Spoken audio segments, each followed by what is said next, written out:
입니다. 할렐루야. 이번 한 주간에도 하나님의 은혜와 사랑이 여러분과 여러분의 가정에 넘치기를 축원합니다. 축원합니다. 우리 앞뒤 옆 사람과 한번 인사할까요? 잘 오셨습니다. 네. 예, 반갑습니다. 제가 지난 주간에 여러분 자리가 고정되어 있다고요. 그래서 그 자리에 앉아서 인사를 하면 앞뒤 인사하는 사람이 똑같아요, 매주. 그래서 이쪽에 있는 분들은 이쪽에 앉고 이쪽에 있는 분들은 이쪽에 앉고 서로 바꿔 앉아보라고 그랬는데 혹시 바꿔 앉으신 분? 여기 김명숙 권사님. 예, 우리 집사님도. 예, 여러분이 한번 의도적으로 여러분의 삶의 자리를 바꾸어 보는 일이 굉장히 중요해요. 이것은 삶의 태도와 관련된 건데요. 여러분이 만약에 우리가 나이가 어느 정도 들고 나면 사실은 자식으로도 살지만 부모가 되어 살잖아요. 근데 참 이상한 건 자식일 때는요, 자식밖에 모르고 부모일 때는 부모밖에 몰라요.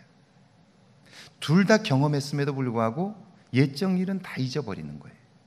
근데 만약 그때 부모가 된 그때 내가 자식이었던 때를 한번 생각해 본다면 부모의 역할을 전혀 다르게 이해하고 감당할 수 있을 거예요. 그러니까 자리를 바꿔보는 일은 굉장히 중요해요. 왜냐하면 보는 게 달라지기 때문에 그래요. 그래서 의도적으로 자리를 바꾸고 내가 다른 사람의 입장에 서보는 것, 그것은 굉장히 중요해요. 전혀 생각지 못했던 세상을 만나볼 수 있기 때문에 그렇습니다. 오늘은 설교가 조금 어려울 수 있는데요. 그런데 좀 더 한번 집중해서 들어볼 수 있으면 좋겠어요. 왜냐하면 늘 어린아이와 같이 우유만 먹으면 뼈와 몸이 성장하기가 어려워요. 어느 시점이 되면 그 다음엔 밥을 먹어야 돼요. 그게 처음에는 좀 고통스럽지만 그러나 밥을 먹기 시작하면 그 다음부터는 몸이 급격하게 커지기 시작해요. 자라기 시작해요. 그래서 어떤 일도 감당할 수 있게 되는 거죠. 오늘 설교가 조금 여러분이 집중하지 않으면 어렵다고 느낄 수 있어요. 그러나 제가 최선을 다해서 쉽게 설명을 할 거니까요. 한번 집중해서 여러분들이 한번 설교에 귀를 기울여 보면 좋겠습니다. 여러분, 이 앞에 소나무가 있습니다. 이 나무를 보는 방식에 따라서 사람들은 세 부류로 크게 나눌 수 있습니다. 첫 번째는 있는 그대로 이 나무를 보는 사람입니다.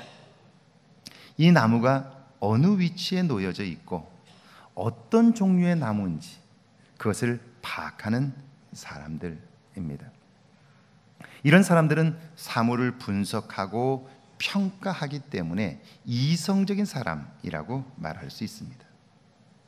두 번째는 이 나무의 색깔이 무엇이고 이 나무의 의미와 그리고 색깔의 의미들, 이런 것들을 연구하는 사람입니다. 이들은 대상이 가지고 있는 의미와 느낌을 파악하기 때문에 감성적인 사람이라고 말할 수 있습니다. 셋째는 눈에 보이지는 않지만 이 나무가 여기에 놓여지기까지 수고한 사람들을 기억하는 사람이고요. 그리고 누군가 이 나무를 길러냈을 거예요. 길러낸 사람의 수고와 희생을 기억하는 사람입니다. 이런 사람들은 보이지 않는 것을 보며 이 사물과 사건을 이해하기 때문에 영적인 사람이라고 말할 수 있을 것입니다. 하나님께서 우리에게 주신 이런 이성과 감성과 영성은요, 우리의 삶에 있어서 모두 다 필요합니다.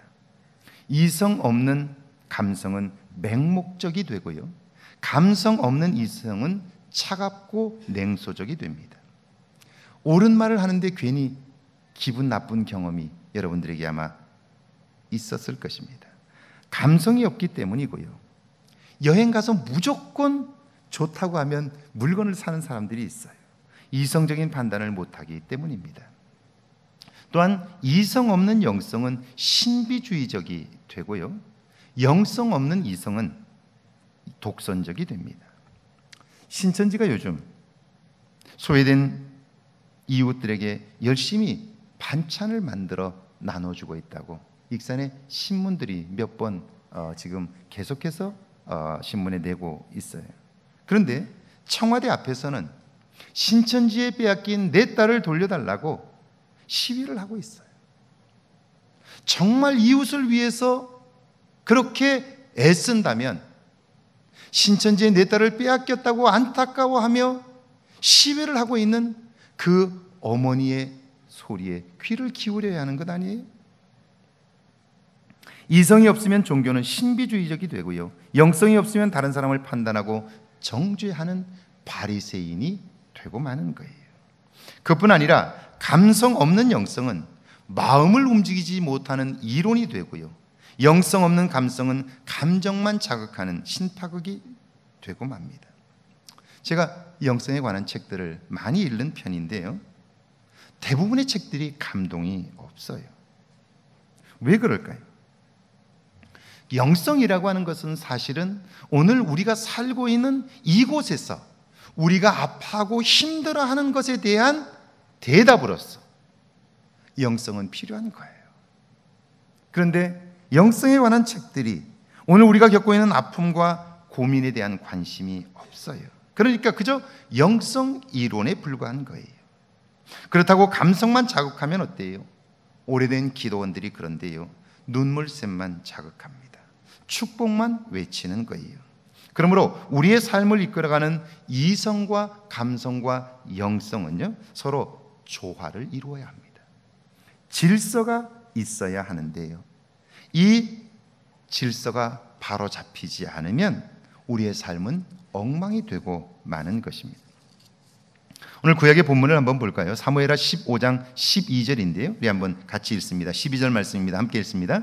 제사 드릴 때에 압살롬이 사람을 보내 다윗의 모사 길로 사람 아히도벨을 그의 성읍 길로에서 청하여 온지라. 반역하는 일이 커가매 압살롬에게로 돌아오는 백성이 많아지니라. 드디어 압살롬이 반역을 시작했습니다. 아버지를 향하여 칼을 뽑아든 거예요. 여러분, 이것이 단순히 아버지와 아들의 권력 투쟁입니까? 그렇지 않아요. 사실은 이런 비극적인 사건은 아들이 아버지를 몰아내고 내가 권력을 잡겠다, 그런 이야기만은 아니에요. 다윗이 아들 압살롬을 데려왔지만 그의 상처를 만져주지 않았어요. 그러니까 그것 때문에도 압살롬은 고통스러워하고 있는데, 아버지가 오라고 해서 자기 조국으로 돌아왔는데 아버지는 한 해가 가고 두 해가 가도 그 아들을 만나주지를 않는 거예요. 그러니까 상처난 그 마음에 또다시 상처를 입게 되니까요, 화가 난 압살롬은요, 아버지를 향하여 일을 가는 거예요. 무려 4년 동안 군대를 모았고요, 백성들의 마음을 훔쳤습니다. 드디어 아버지를 향하여 진격하게 되었고요, 다윗은 혼비백산하여 도망치기에 급급했어요. 우리 14절을 한번 같이 읽어볼까요? 14절 시작. 다윗이 예루살렘에 함께 있는 그의 모든 신하들에게 이르되 일어나 도망하자. 그렇지 아니하면 우리 중 한 사람도 압살롬에게서 피하지 못하리라. 빨리 가자. 두렵건대 그가 우리를 급히 따라와 우리를 해하고 칼날로 성읍을 칠까 하노라. 여러분, 다윗은 어려서부터 전쟁터에서 뼈가 굵은 사람이에요. 아버지의 양을 칠 때는 사자와 곰과 싸웠던 사람이에요. 이 정도의 위기는 수없이 넘겼어요. 그런데 오늘 본문에 보니까 그런 다윗이 맥없이 도망을 치고 있어요. 왜 한 번 싸워보지도 못하고 주랭랑을 치는 걸까요? 12절인데 우리 다시 한번 읽습니다. 12절 시작. 제사 드릴 때에 압살롬이 사람을 보내 다윗의 모사 길로 사람 아히도벨을 그의 성읍 길로에서 청하여 온지라. 반역하는 일이 커가매 압살롬에게로 돌아오는 백성이 많아지니라. 여러분, 압살롬 편에 누가 있습니까? 아히도벨입니다. 이 아히도벨은 다윗 편에서 위대한 전략가였는데요, 성경은 그에 관해서 이렇게 기록했습니다. 당시 아히도벨의 조언은 마치 하나님의 말씀과 같아서 다윗은 물론 압살롬도 그의 모든 조언대로 행하였더라. 그렇게 되어 있습니다. 그는 지략이 뛰어나고요, 정세 판단이 탁월합니다. 그러니까 실수가 없는 거예요.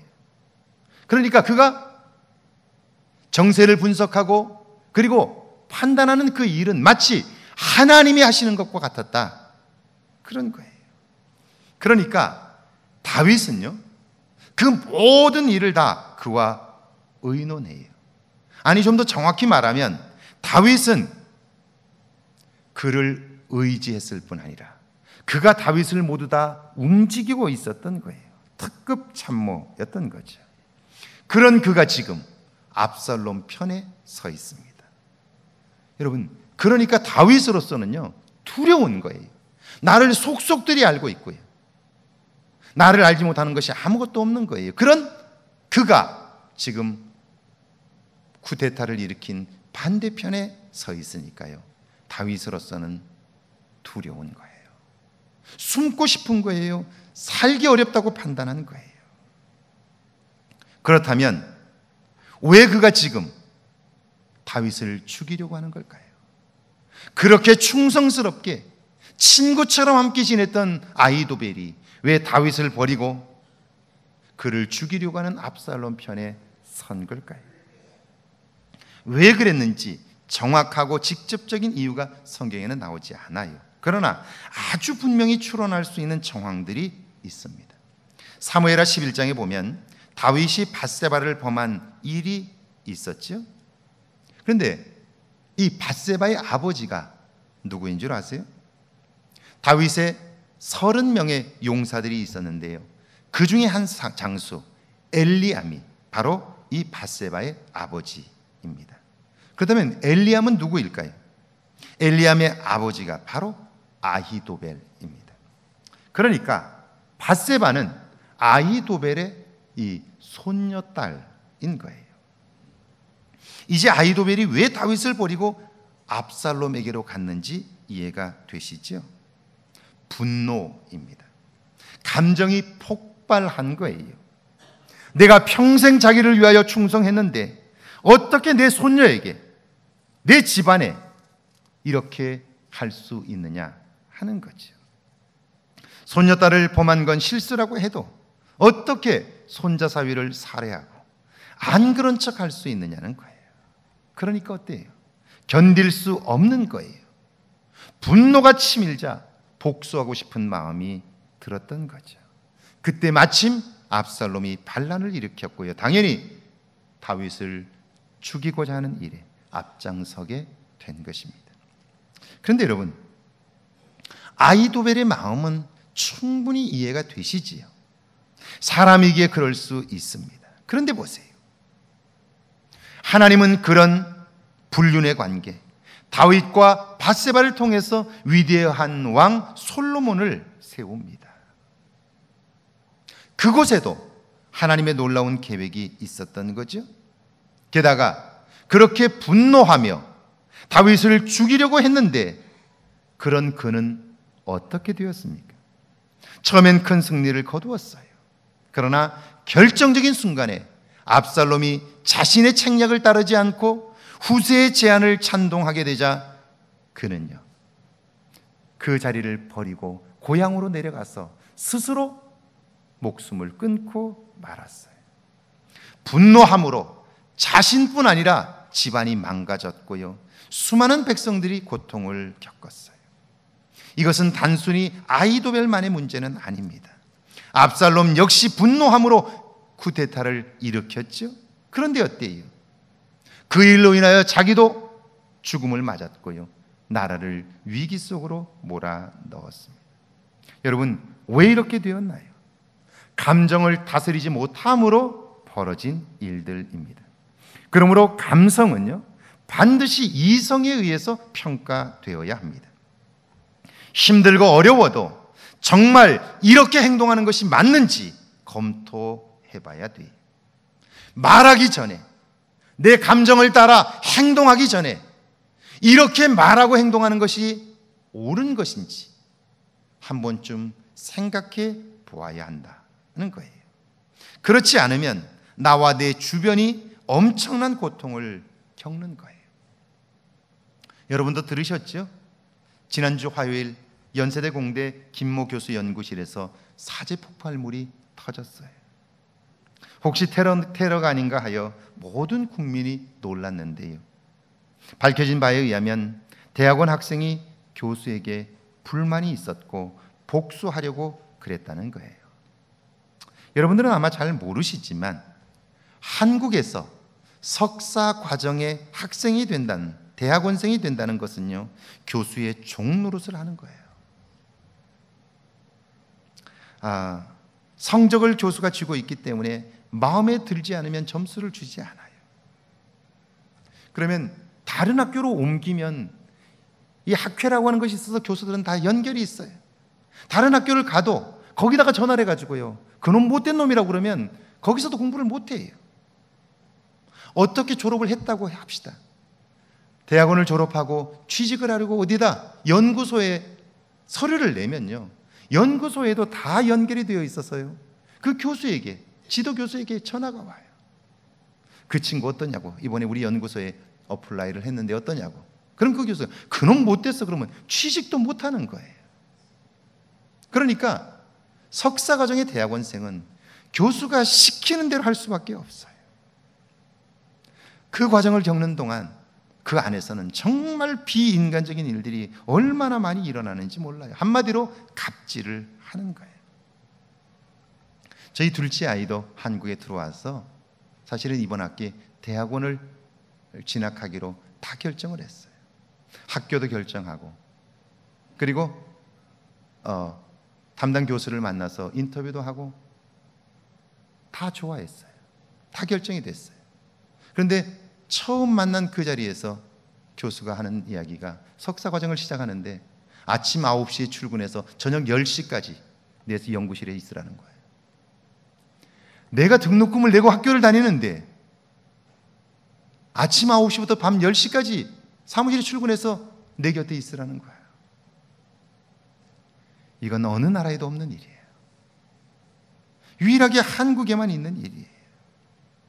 그래서 결국 대학원 진학을 그만두고 말았어요.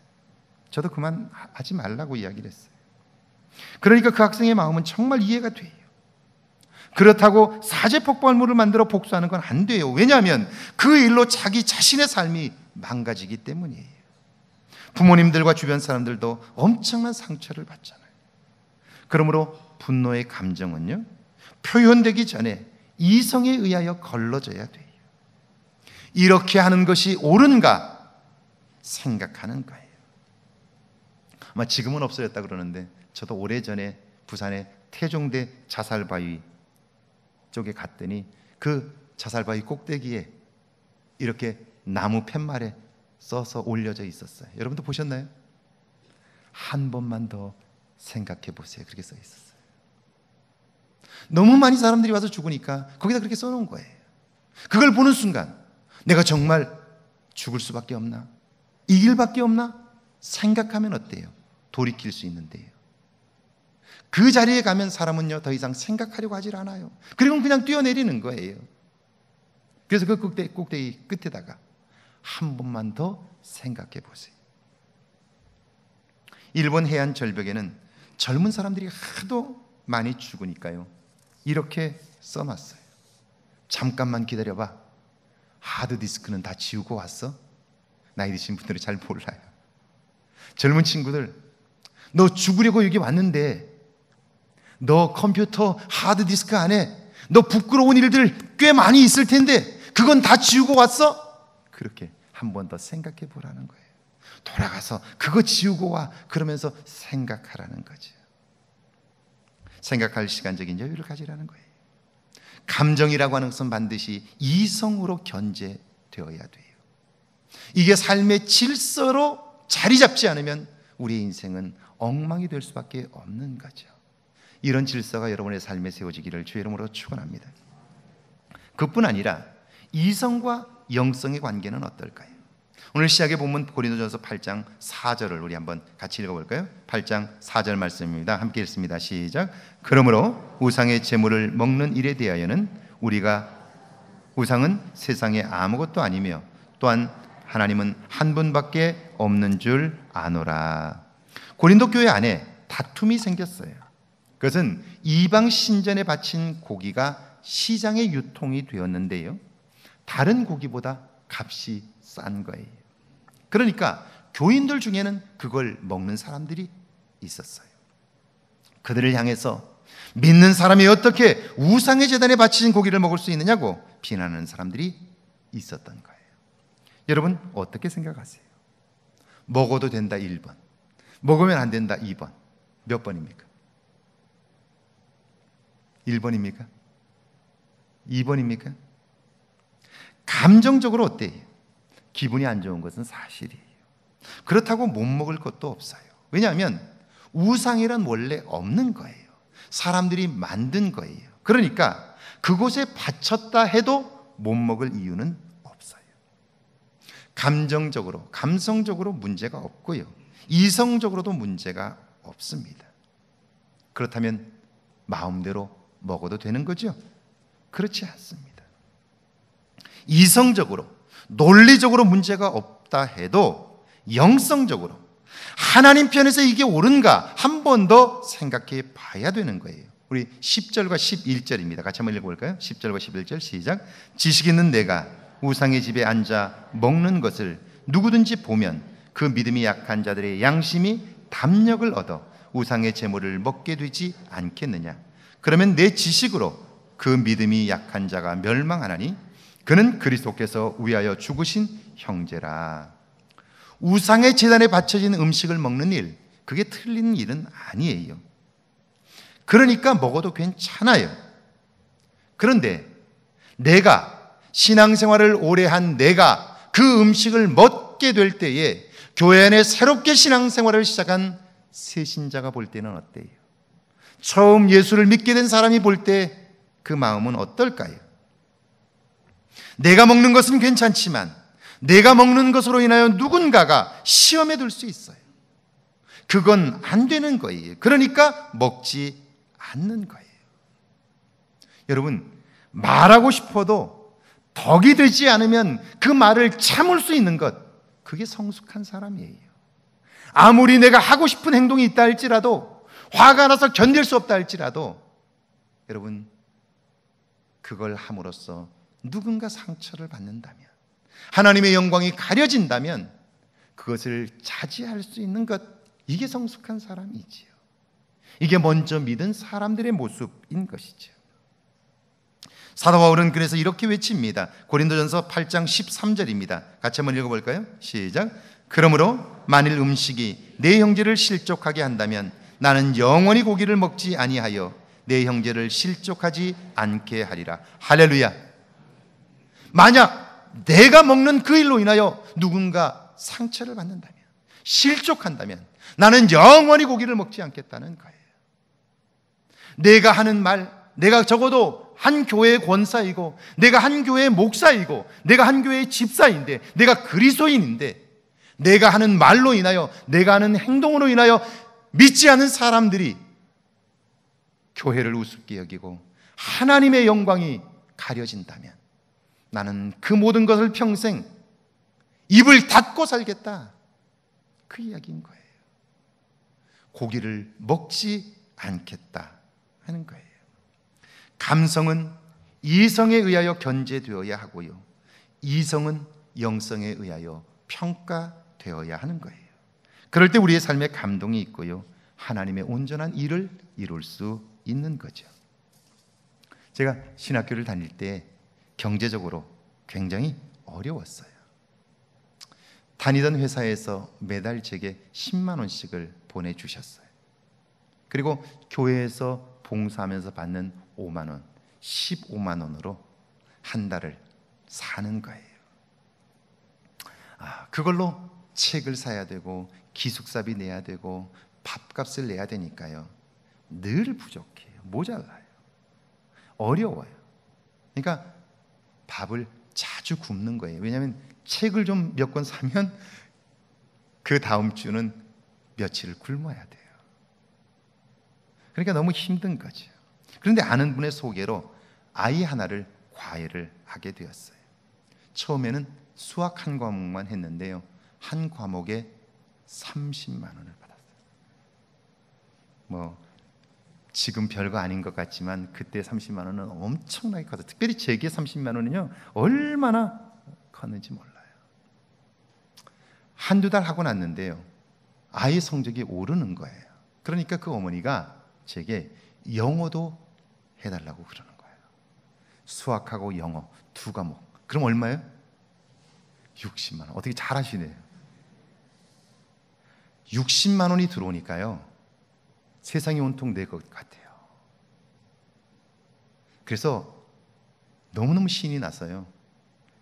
주변의 후배들, 자취하는 후배들 쌀도 사다 주고 라면도 사다 주고 그러면서 얼마나 신이 났는지 몰라요. 근데 이 아이가 성적이 자꾸 오르니까 그 아이 친구 어머니가 저를 보자고 하더니 자기 아이도 과외를 해달라는 거예요. 그것도 영어 수학 두 과목 다. 그럼 얼마요? 잘하시네요. 정말 큰 돈이었어요. 그렇다고 따로 시간을 낼 필요가 없어요. 하고 있는 아이하고 똑같이 같이 하면 돼요. 그러니까 시간을 따로 더 드릴 필요도 없어요. 매주 책값이 엄청나게 들어가고 밥값과 기숙사비, 돈 들어갈 것은 정말 많아요. 그런데 넉넉한 돈이 생긴다고 생각하니까 기분이 좋은 거예요. 이성적으로 생각해 봐도 그래요. 나는 돈이 필요한데 돈이 생기니까 좋고요, 아이는 정성껏 가르쳐주는 선생님을 만나 성적이 오르니까 좋은 거예요. 그래서 신나했죠. 그런데 기도했더니 하나님이 그걸 기뻐하지 않으시는 거예요. 전혀 생각지 못했던 것을 하나님이 제게 깨닫게 하셨어요. 아이를 가르치면서 30만 원을 받을 땐 잘 몰랐는데요, 60만 원을 받으면서 교회에서 주는 교통비 5만 원이 정말 우습게 보이는 거예요.